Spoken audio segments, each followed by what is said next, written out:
सुरुवातीला एक महत्त्वाची सविस्तर बातमी बघूयात। बातमी आहे शेतकरी आणि शेतकरी संघटनेच्या लढ्याला मिळालेल्या यशाची। केंद्र सरकारने 18 महिन्यांनंतर कांद्यावरची निर्यात शुल्क हटवण्याचा मोठा निर्णय घेतला। त्यामुळे कांदा उत्पादकांना मोठा दिलासा मिळालाय आणि 1 एप्रिलपासून कांद्यावरील 20% निर्यात शुल्कातून शेतकऱ्यांची सुटका होणार आहे। त्यामुळे बाजारपेठेत कांदा निर्यातीसाठी प्रोत्साहन मिळतंय।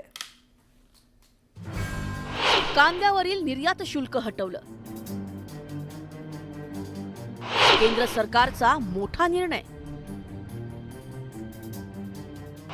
18 महिन्यांच्या लढ्याला यश,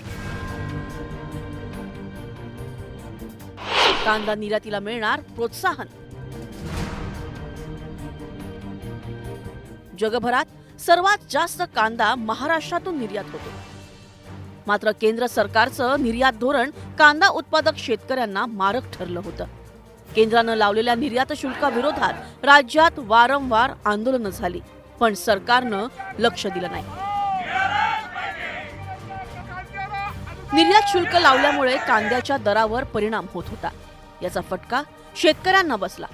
अखेर केंद्र सरकारनं कांद्याच्या निर्यातीवरील 20% निर्यात शुल्क हटवण्याचा निर्णय घेतला। याचा राज्यासह देशातील कांदा उत्पादक शेतकऱ्यांना फायदा होणार आहे।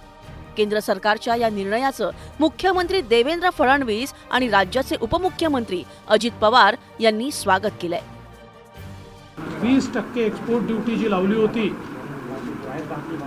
ती काल रद्द केलेली आहे। त्यामुळे निश्चितपणे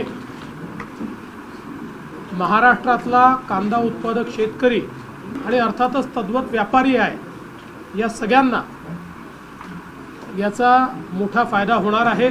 मी त्याकरता पंतप्रधान मोदी साहेबांचं, अमित शहांचं, आपले कृषी मंत्री शिवराजसिंग चव्हाणांचं, पियुष गोयलांचं अभिनंदन केलं। अशा करता कांदा निर्यात करण्याच्या करता 20% जो टॅक्स होता, कर होता, तो कर त्यांनी काढून टाकला।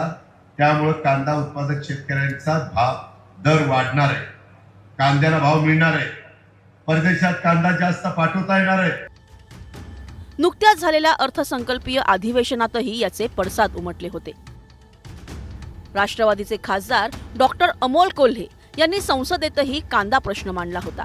तर छगन भुजबळांनीही पंतप्रधान मोदी हे नाशिक दौऱ्यावर आले असता त्यांच्याकडे निर्यात शुल्क हटवण्याची मागणी केली होती।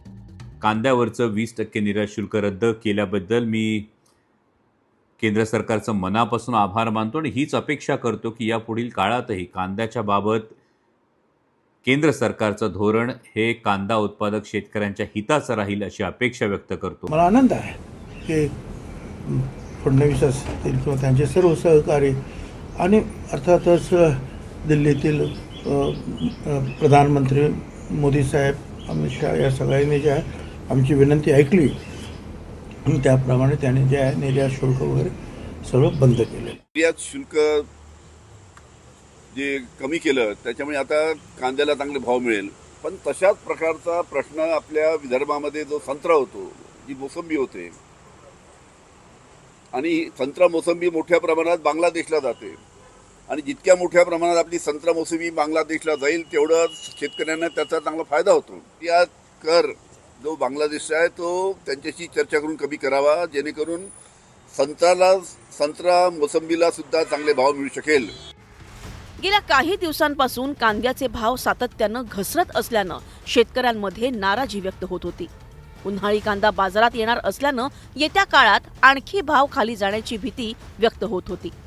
मात्र या निर्णयानं शेतकऱ्यांना दिलासा मिळणार आहे।